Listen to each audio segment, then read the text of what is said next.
Liberty. It's not just about dedicating a building, though we're super excited about this building. You know, the real important story here that we're going to talk about is what this building represents and the enduring community spirit that this building shows for West Liberty, Morgan County, and the entire region of the Commonwealth here. You see, as awesome as this building is, as I'm sure you've seen coming in, and as excited as I am to tell you all about its sustainable features and how energy efficient it is, it's more about what this building represents. I was introduced to the fine folks here at Commercial Bank several years ago, immediately following an F3 tornado that tore through West Liberty, leaving a path of destruction that was over a mile wide. And while the community was still reeling from the aftermath of that event, I got to know Mr. Tommy Phipps, Jim Gazay, and Hank Allen here at the Commercial Bank. And these three gentlemen and what they represented, they had lost a lot, the community had lost a lot, but they also recognized their leadership role here in the community. And to their credit, and to the credit of the organizations that they represent, they had the vision. They had the realization that sometimes bricks and mortar just aren't building material. They knew they had an opportunity and a responsibility to their community to not just build, but rebuild in the face of adversity. You see, I can tell you from firsthand that from the very concept of a new building going on, the site where the old Commercial Bank once stood, that Tommy, Jim, and Hank challenged the design team that consisted of Murphy Group Architects and myself at CMTA Engineers, among many others. They challenged us to not just make it new, but make it better. To have it tie into the community. I remember Tommy telling me about outlets that need to be in the parking lot for festivals that the community has.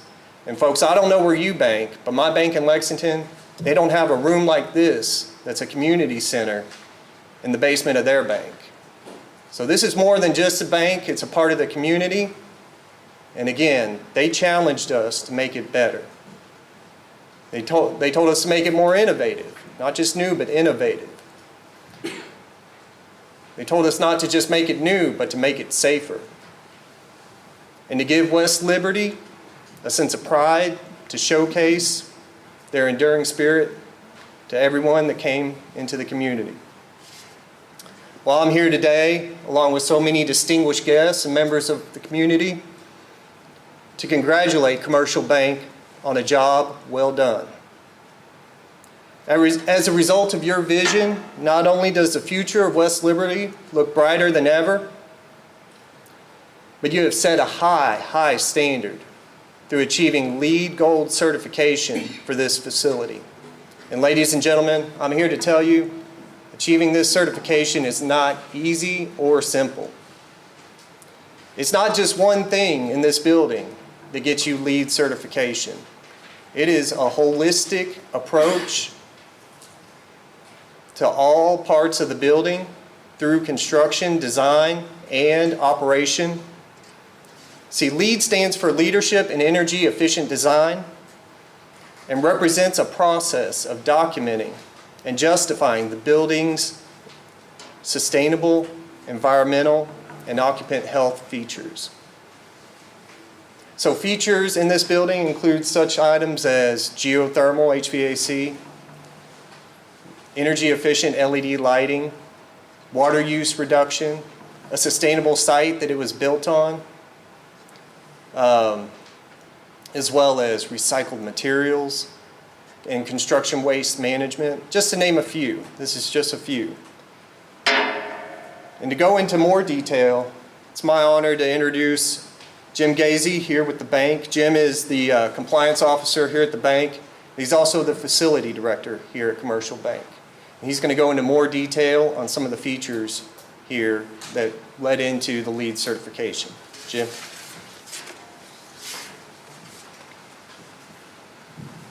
Thanks, Bill. Before I go into some of the details that led into the LEED certification, I'd like to welcome some of our guests here today. First off, we couldn't have done a lot of the things that we've done here in building this bank. I'd like to, with the bank officers and the board of directors, would you please stand up? Without these folks making the decision to build this bank back, we couldn't have done what we did here on Main Street. These guys and ladies made the decision to move forward with this, and they deserve a round of applause for what we did.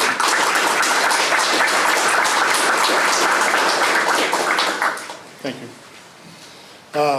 I'd like to welcome the school district leadership that came here today. Would you please stand?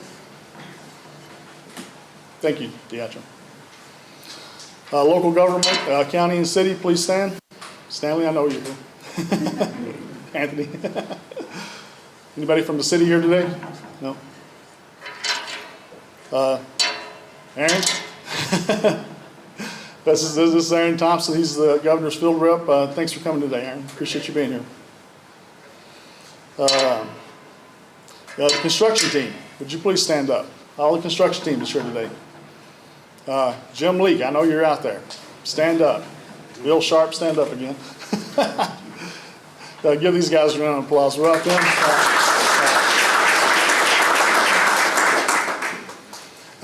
We got guests from the University of Kentucky here today, I believe. Greg Copley, where you at? There he is. Thanks, Greg. Appreciate you coming. KBA, I believe we have a representative here today. Selena, thank you for coming. One other person we'd like to welcome, Ray Jones. Ray, would you please stand? Ray, thank you for coming. Would you like to say a few words, Ray, before you... you thought you was going to get away, right? Never give a politician the microphone. Well, first of all, it's a privilege to be here. This is the second time I've had an opportunity to be here at the bank. Hank, Representative, or should I say former Representative John Will Stacy and I had an opportunity to go throughout the entire facility before it actually opened. And you know, this is my 17th year in office, and I've represented over that 17-year period 7 counties in eastern Kentucky. And currently the 31st district is Pike, Martin, Lawrence, Elliott, and Morgan. And I can't think of another building in the 31st district, much less any other part of eastern Kentucky, that has the technology that this building has. And in March of 2012, I was here that night with a group of members of the Shelby Valley Rescue Squad that came down to help after the tornado. And to see how this community has rebuilt itself is truly remarkable. And it speaks a lot about the people of Morgan County. But you know, the leadership team here at the bank and the members of the board of directors made a substantial commitment to the members of this community. And you know, they could have built a smaller bank, but you know, this was an investment. And I think one of the things that needs to be mentioned is this bank was built by a local construction company, and it put a lot of money into the local economy and will serve this community for decades to come, long after the current leadership team is retired and many of the members of the board of directors have retired from that position. I'm very proud of what you've done here, and I think this is a great example of to see grants like the ARC grant and the USDA grant, and it shows how important partnership can be between government and the private sector. So it's an honor to be here with you today. I can't think of another building in my district that has reached the gold certification level. I think the only one higher is platinum, if I'm correct. So congratulations, and happy to be here with you today, share this great occasion for this community. Thank you. Thanks.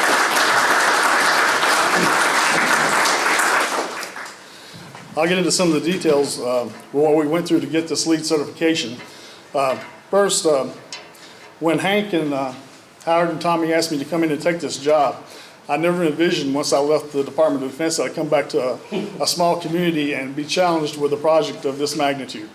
Not in a small rural community in eastern Kentucky. To have a chance to come back here and build something like this in my hometown is a dream project.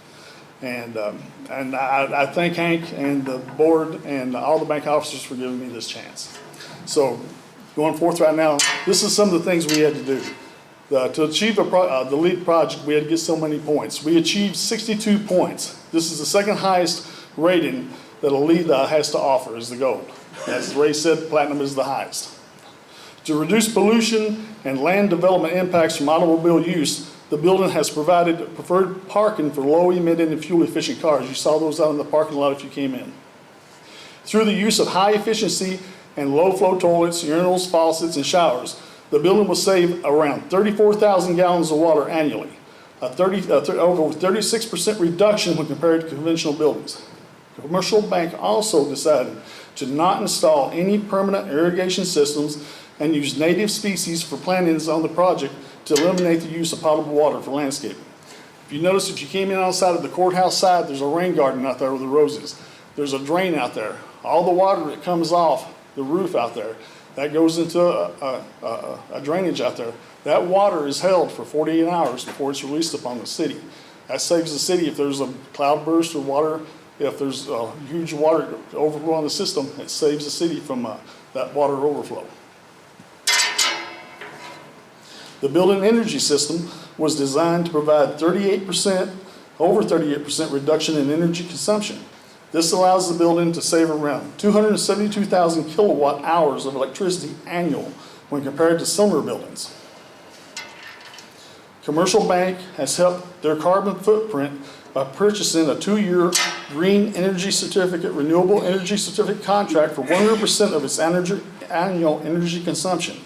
This equates to 390,000 kilowatt hours of electricity being produced from either wind, solar, biomass, hydroelectric, or geothermal annually, which is also equivalent to avoiding over 604,000 pounds of CO2, or the emissions from 656,882 miles driven by cars, or 30,841 gallons of gas consumed, or the same amount of carbon sequestered by 259 acres of forest. Over 97% of the demolition of the old bank and construction and waste from the new was either donated or recycled. This allowed for over 632 tons of waste to be diverted from the local landfill.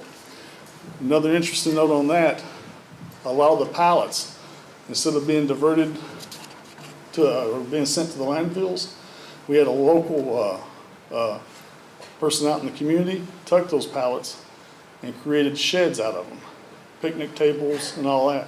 So instead of even being sawdust, and he took those and created little sheds for his wife and other members in the community. Roughly 25% of all the products used to make up the structure of the building came from recycled content, and 40% of the structural materials were manufactured and sourced locally within 500 miles of the site. To reduce the quantity of indoor air contaminants the employees and customers are exposed to, the building was designed with all low volatile organic compounds, adhesives, sealants, paints, flooring, and wood products. The carpet that he used to put in was all low VOC. Another interesting, all these photos you see, when Dean Hill made those, he called me, and one of the problems he ran into, he had to find a new system to make those photographs. He couldn't use the old way of making them. He had to find a green way of doing it, so he didn't have high VOCs. So everything in this building, a new system was made to do it the green way. That's all I got. Bill, back to you.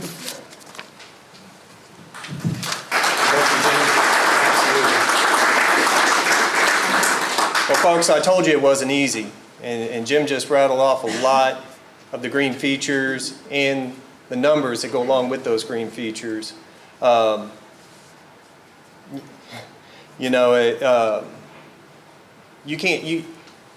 can't tell. I mean, we're comfortable in here. With all the people in here, we're still maintaining temperature. It's bright. The air is wonderful. No volatile chemicals in the adhesives. So we're not sacrificing comfort for energy savings here. It all comes together under this program. But that's not the end of the story. It's not opening the doors and moving on and walking away. This building continues to be a dynamic environment for the community and the energy programs here. And we're very fortunate to have Jeff Jones, who's the acting USDA administrator for the state of Kentucky, to talk about a program that we were able to implement here at Commercial Bank. Thank you, Bill. It is indeed a pleasure to be here with you and to see the example that you all pulled together utilizing a program that actually was under the Farm Bill. This program was introduced, and to tell you a little bit before talking about the actual program that's used by the bank, was who is USDA Rural Development, because a lot of times we're kind of in the background and we kind of like it back there sometimes. But USDA Rural Development, we have a housing program for single family housing and also a guaranteed program utilized by the banks in Kentucky, and a multifamily housing program where we deal with apartment complexes, which we haven't been as fortunate to be able to afford to build new ones, but we definitely keep up with the existing ones. On top of that, we have our utility programs dealing with our water and sewer loans to municipalities, and we've dealt with that here in this county for years as well. And on top of that, actually I think I remember when he was coming up, that trunk line that came from the lake, that water project. I think when I was in the Moorhead office, we worked on that to provide water up to the city. We also have our community facility programs, dealing with libraries, jails, different things that your municipalities can take advantage of for some long-term financing. Then it comes to the business and cooperative programs that I deal with the most, which we deal with businesses to expand and also with long-term guarantees, also cooperating with local lenders, which is something we have hoped to do more of in Eastern Kentucky as we try to revive the economy. Underneath that program lies the Rural Energy for America program that was put in by the Farm Bill. It's interesting because it fits really with Kentuckians. You've kind of got to see to believe it. So as we can see here today, you know, the real results is going to be an icon for the community and for folks that come and go into a central place like your bank here. The interesting thing about this program is we always get calls every day, people wanting to know, well, I want to start a business, can I get a grant? Well, that doesn't really exist. We have two avenues where for-profit businesses can get grants. One's a value-added producer grant, which is about to be released again this year, also a Farm Bill program, and that can help farmers. What we're trying to do, if you produce something, you want to add value to it, you want to kind of cut out the middleman, so you could be a wheat farmer wanting to make your own bread, the berries into jams, things like that. So it's got kind of a unique system that we can actually help folks do that. The other one is actually this REAP program, REAP. And that's what our intention, or Congress's intention of putting this program out here, was to take advantage of some of the new high-tech LED, you know, geothermal, solar panels, all these new innovative things, which is nice because California is going crazy out there trying to, with their high energy prices, to research and develop these things so we can take advantage of them even in a low-cost energy state and really improve businesses. So what this program does, it's very unique, and it's the only example we have in the state of a bank actually taking advantage of it, Hank, to where you are a small business. And the farmers can take advantage of it. We've done grain dryers, we've done poultry houses and things, so it can help on that angle, but it's also to help rural small businesses that qualify. And so this was a unique example for us to take advantage of and to be able to put something like this out, which, as Bobby has worked on a lot of our projects and probably allude to, is it's not easy to put all these details together, and the BTU savings are just astronomical. It kind of makes it think like some of those calculus classes might have been useful back in college. I kind of never have seen that opportunity till now, but to give you a little idea, it's got two components: energy efficiency, where we can help an existing business that's wanting to put in, LED lights, additional insulation, to change HVAC, to maybe go to something like geothermal, which usually requires a pretty large building, to make that efficient. And we also have energy generation, which is where your solar panels and things are actually generating energy from a renewable source. But to give you just a little background, because we certainly want to do more of these, and especially in Eastern Kentucky, is under renewable energy, it's a $2,500 minimum, but it can go up to $500,000. The efficiency is a $1,500 minimum and up to a $250,000. What this program is actually a maximum of 25% grant, but it can really offset a small struggling business anywhere out here in this entire area or this county. So it's an opportunity to have those savings. We've seen examples like with LED lighting to where it's a 2.4-year payback. Well, that's a pretty quick payback. So along with this program, which is limited as far as grant dollars, but we do have a really high success rate in Kentucky because we're afforded some in-state funds and we utilize every one of those. But we also have a guaranteed loan program where we can work, again, with our partners, someone like Hank, to make the loan and we guarantee it. And so then we've got a combination. If the business has got so much savings, we don't want to increase their cost for taking advantage of some of the technology and doing efficiencies. We actually want to reduce their cost as far as adding money to their bottom line. So if somebody has a $500 utility bill and we want to, maybe we're going to save $200 a month off that, but then here's the loan payment. Well, maybe it's just 50 or 75 or 100. We will improve that bottom line, will be our goal to that business, to try to make them survive. Maybe they're barely breaking even, maybe it'll allow them to expand and hire additional workers, but we want to take advantage of these technologies. The last thing I'll say is, because it has been quite a struggle for the community to come back together, but it reminds me of a quote that Benjamin Franklin said when he was preparing to sign the Declaration of Independence. He said, "If we don't hang together, we'll surely all hang separately." And I think that's the epitome of this community. I'll get back to you. Thank you.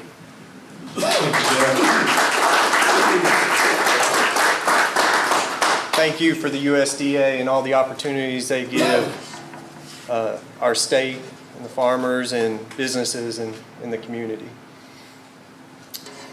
And now I'd like to bring Hank up here. And Hank,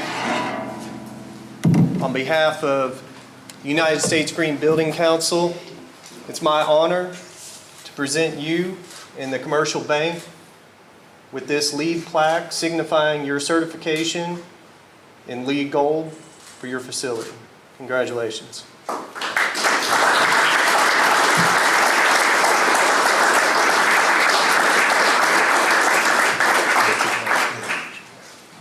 Yeah, this is quite an honor.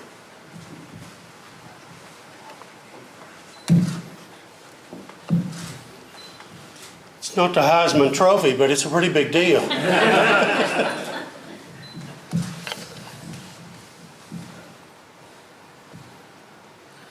See, Tommy, maybe you can come up and secure this for us, please. While Tommy's coming up, I want everyone to know that Tommy's been at the bank for over 4 decades. And Thursday will be his last day. And he was greatly involved in the bank in every way, but especially with the construction of this facility. And had he not bought an Airstream trailer, I think he'd have probably gotten in the way of Jim's work as being a project manager. But Tommy, we appreciate everything you've done.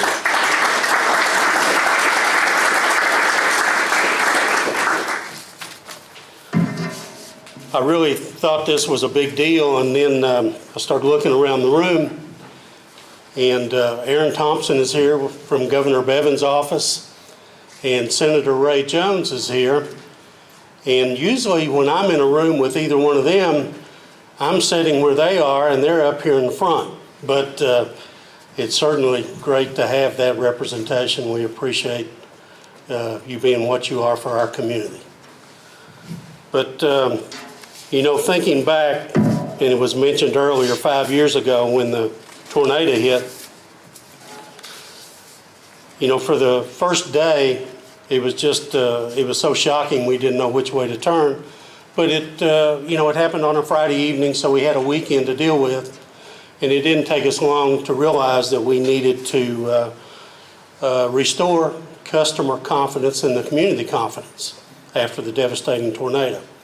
So we immediately reopened on Monday, and it was ugly, but we were open in the lobby of the library.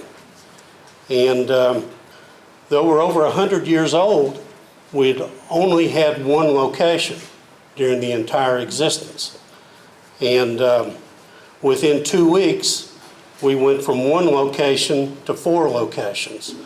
And this was all done to verify, you know, to the community and our customers that we were well and we were here to stay.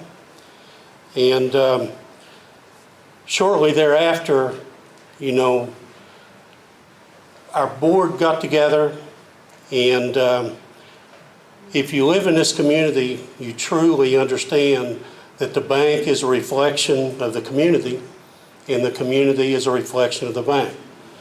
And with that recognition goes a huge responsibility. And I simply want to thank the board of the directors, the investors, and all the employees for their commitment and their loyalty. From day one, there was never consideration other than to not only come back, but to come back bigger and better than we were before. And I think this facility is a testament to that. We felt like we needed to come back strongly so as to give this community the best opportunity to recover from the most catastrophic event in its history. And I think we did a small part by building this building to give this community that opportunity. But also from day one, when we began discussion of reconstruction of the building, the board was just very involved with energy efficiency. And at that time, we didn't know what LEED was. We didn't even know if it was a word or an acronym. But after research and due diligence and the suggestions of a few people, we began to dig deeper into it. And it wasn't long before we were convinced that we wanted to achieve a goal of a gold standard in the LEED certification program. And once again, it was not me or management selling the board on this idea. It was the board's confidence and idea to rebuild in that fashion. And I appreciate that very, very much. The success of this reconstruction is not just for Commercial Bank, not just for Morgan County, but we believe it's a shining example for all rural communities throughout America. We think that the responsible construction that was involved with this building is a good example that will be set for, you know, for years to come, and for many people who want to come by and take a look and get ideas on how they may want to build something in the future. And lastly, I want to thank everyone. There's literally everyone in the room had something to do with this LEED certification, with the building, and I want to thank everyone involved as we achieve the LEED Gold certification. Thank you.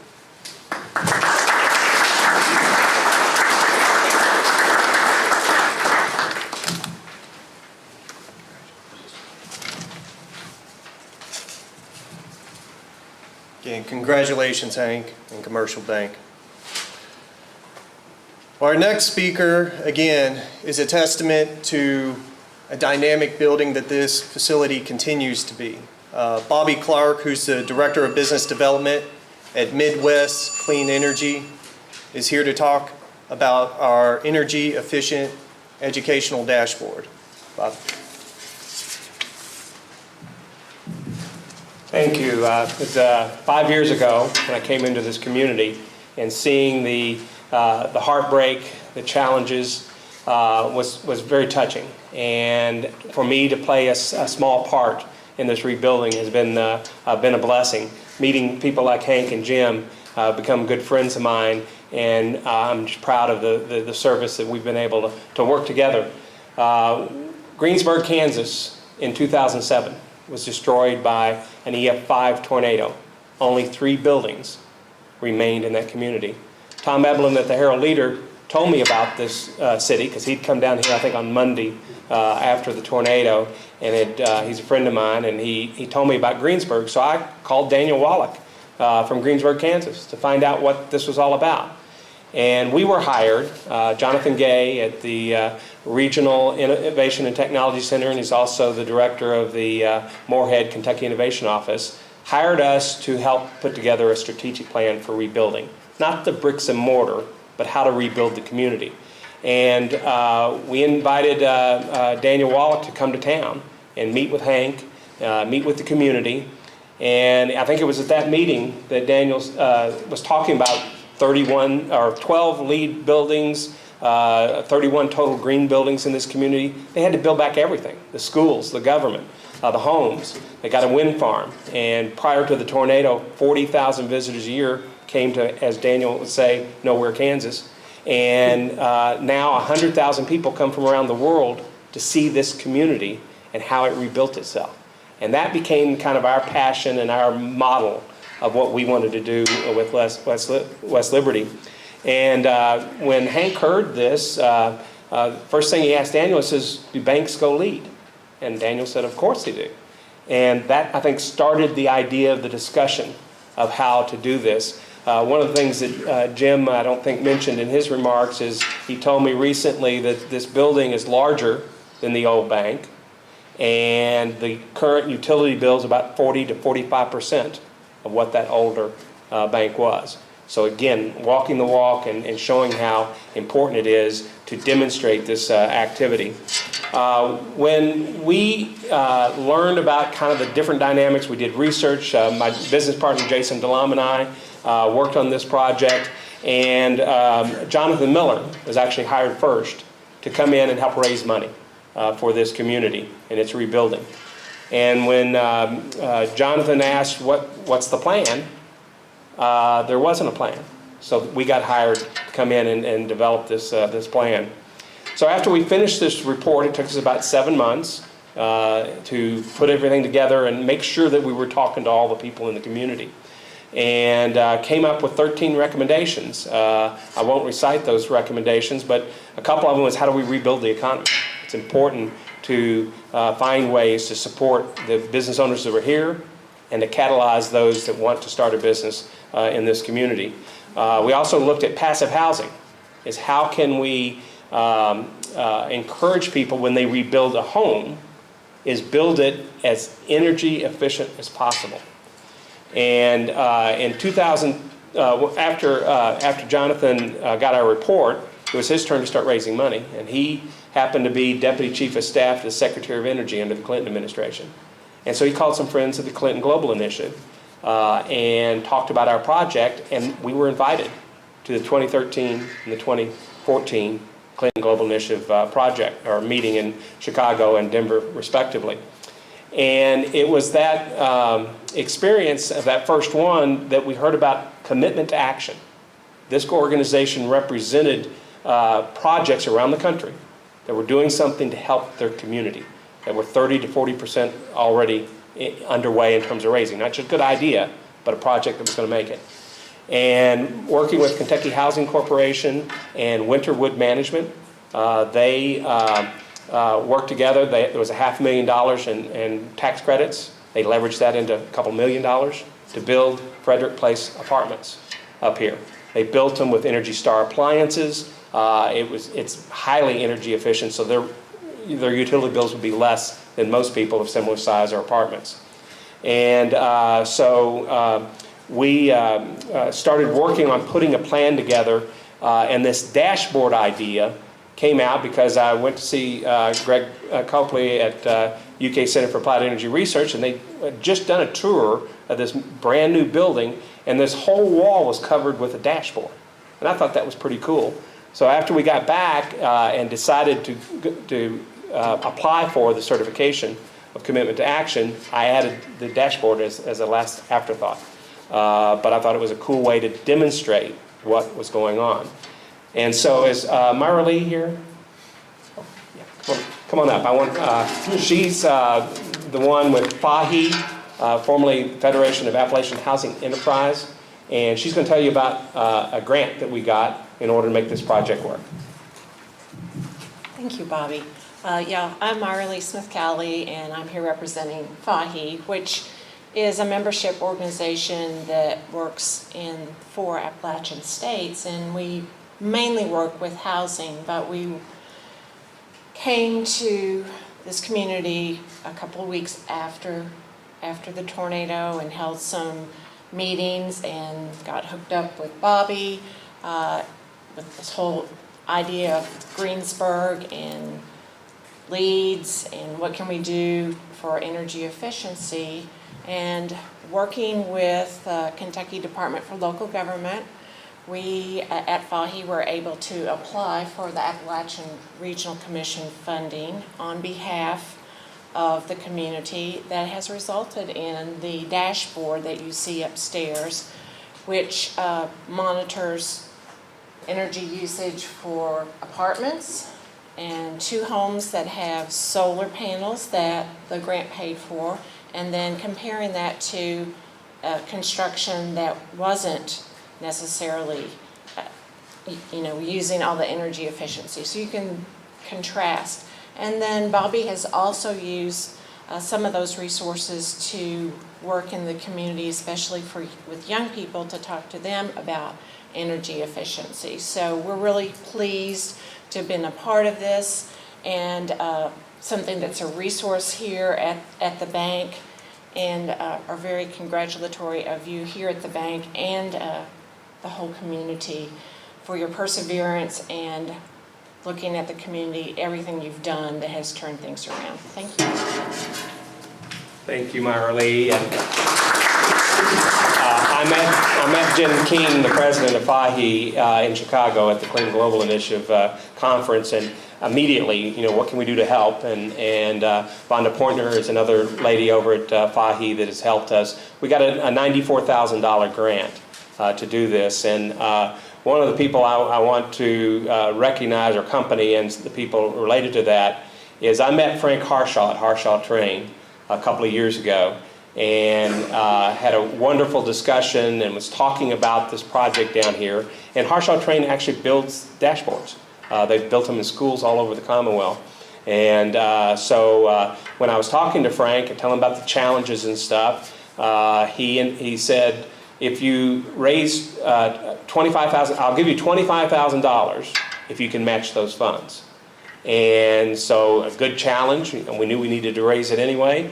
And so with the help of FAHE, we were able to secure this $94,000 grant. Through the project, we've got Kurt Labach back here from Harshaw Train, who was the coordinator of this project. And as in any project you plan, you don't have all the issues addressed. And at one point, we were coming up short on just being able to do everything we had committed to do. And Harshaw took and discounted some services by another $4,000. So their commitment to this $29,000. We could not have done this project without you all. So thank you very much. So I want to now introduce one of the homeowners, Amanda Groney. They were picked as a Habitat for Humanity's homeowner for a Habitat home built after the tornado. We've got a second one in town that we've done, and the ARC grant helped us pay for the solar panels because we wanted to be able to have the dashboard to monitor and measure what was going on so we could use that as something demonstrable to others. So Amanda, can you come up?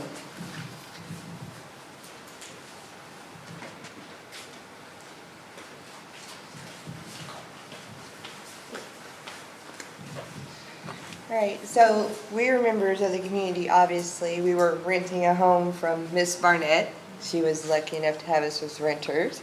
And we were lucky enough to find her when the tornado hit, so we were right in town. And we did lose the house because it was damaged enough not to rebuild back. And just to kind of give you an idea of how much a blessing the whole thing has been from the beginning, we were homeless for about 9 months. We were living in a camper trailer, and I applied for Habitat, and we didn't know how it was going to go because there were so many people that didn't have homes. We didn't know if we were going to get one or not. And that actually went through, but it takes a while to build the house. So out of 9 months living in a camper trailer, we switched to a trailer that we couldn't afford and had another community program that stepped up to pay rent on the trailer that we were renting until we could get the Habitat house built. So from there. And so when we got the Habitat house, we're extremely blessed. That's a gorgeous house. And energy bills weren't too bad to begin with, but when we found out we were chosen for this program, it has made an extreme difference because I'm unable to work. My husband is a disabled veteran, and $12 for an electric bill. And that's just to be connected to the grid. So basically we're running net zero right now. And that's us still doing whatever we need to do. I haven't tried to cut down on any electrical usage purposely because I knew they were monitoring it, and I wanted it to be a true, you know, what would be the word? True comparative to what it's like to have before and after. But for the past, they were installed January. February, we were down like 60%, and then March it was like almost immediately 30% down, and then 100% for April through now. So it's been a huge blessing, and we were grateful to the community to allow us to have the Habitat programs and solar panels and all that. It's just grateful to see that you all care that somebody like us who wasn't able to really contribute to the community, like someone that works at the bank or that has a business, but we were able to stay because of these programs. And we have a safe home that we own. So we went from renters to homeowners. And so the tornado was the best thing and the worst thing that ever happened to us. But yes, thank you all, and thank you all for all the programs and initiatives available.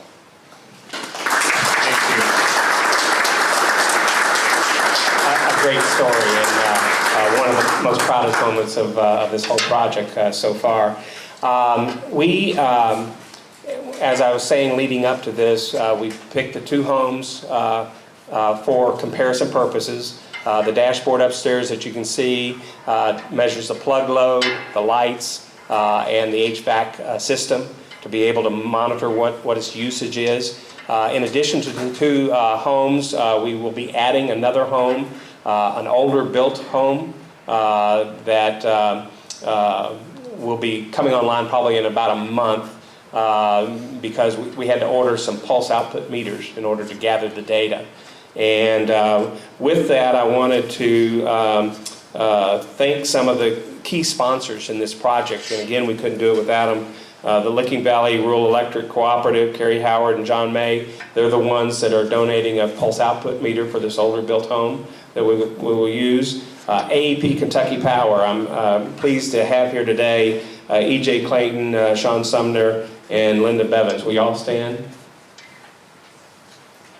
Thank you. They also donated pulse output meters so that we could connect the apartments, the 4 apartments at Frederick Place Apartments, and the 2 solar homes. So thank you all for your all support. Matthew Satterwhite is the new president of the group and approved this project, and we really appreciate that. Winterwood Property Management, Tanya Boland, are you here? Both Tanya Boland and Lisa Von Holly, the CFO of Winterwood Management, helped us arrange getting into some of the apartment dwellers there, or townhouse dwellers there, to get them to sign on for this particular project. Solar Energy Solutions, Matt Partymiller was the one that installed the solar panels, And one of the requirements on the federal grant is we had to have a warranty that exceeded the timeline needed for the federal government, and they donated an extra year of extended warranty on that solar panel.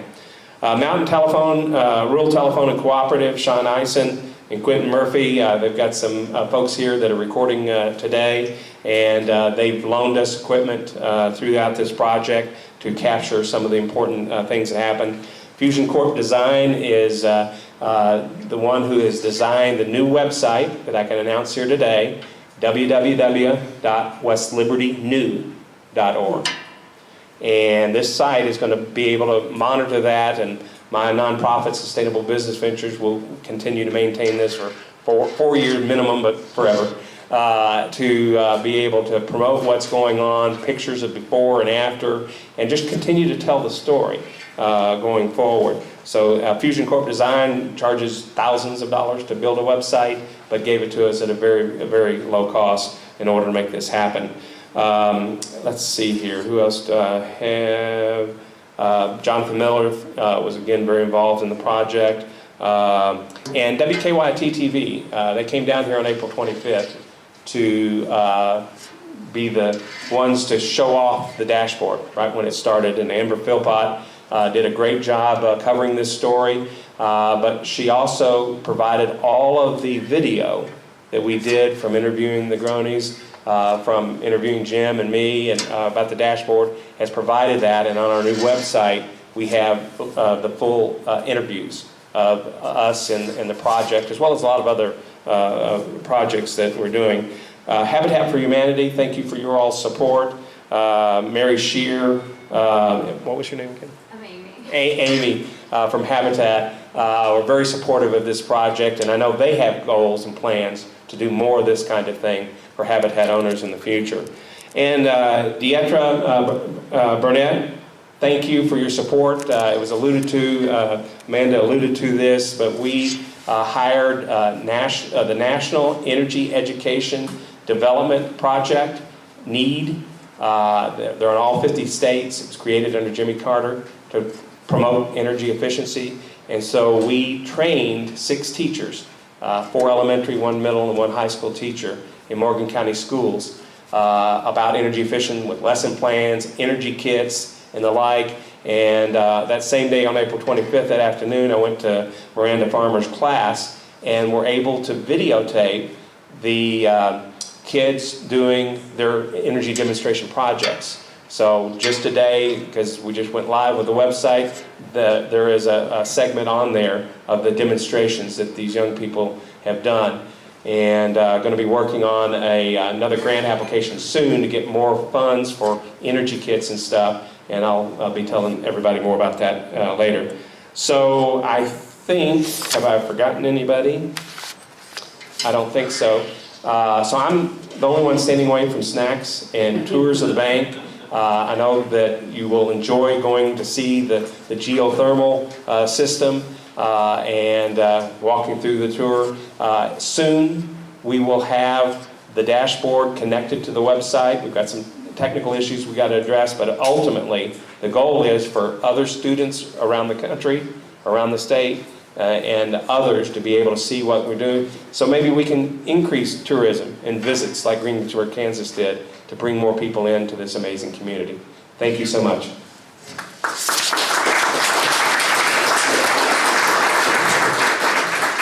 Well, again, I want to echo the thanks of all the speakers and Commercial Bank for everyone's time, for being at this event. I want to go back to what Amanda said, talking about blessings. And, you know, community is one of those blessings. And, you know, after everything that's happened to the community here in West Liberty, I think the common theme across everything that we've talked about here is the community. And we're very thankful for everybody's role and how we're all interconnected across this community. So with that, we'll adjourn. Hors d'oeuvres are over to the side here, and Jim will be giving tours of the bank for anybody that's interested. Again, thank you for your time.